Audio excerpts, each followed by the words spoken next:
আজকে একটা খুব মজার একটা বিষয় শেয়ার করব। সেটা হচ্ছে আমাদের মারভি বাবু কিন্তু লেখা শিখে গেছে। মানে অলমোস্ট ওকে হাত ঘুরিয়ে ঘুরিয়ে লেখালেও লিখতে পারে, প্লাস ওকে দেখিয়ে দেখিয়ে দিলেও কিন্তু লিখতে পারে। এই যে বোর্ডটা দেখছেন, ওর ওপরের শাড়িতে ওর মিস লিখে দিয়েছিল, আর নিচের শাড়িগুলো কিন্তু জাস্ট ওকে দেখিয়ে দেখিয়ে দিচ্ছিল, কিন্তু সেইভাবেই লিখছিল। আসলে আমি বলবো যে আমাদের এই বাচ্চাটা মাশাল্লাহ, ও সব দিক থেকেই অনেক এক্সপার্ট, মানে যেমন দুরন্ত তেমনই খুব চটপটে।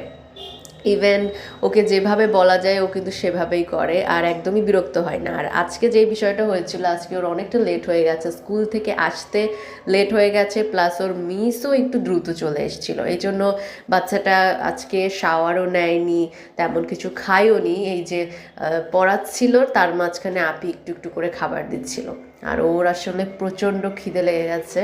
আর ও বলছিল যে মাম্মা আমার আরও ডিম পছন্দ, মানে ওর ওর ভাগেরটা খেয়ে ও এখন ওর বুবুর ভাগেরটাও খাবে, এরকম একটা বিষয়। তো আপি বললো যে ঠিক আছে, তুমি এটা খেয়ে নাও, পরে আমি এখনই ভাত খাইয়ে দেবো, তুমি এটা শেষ করে নাও লেখা।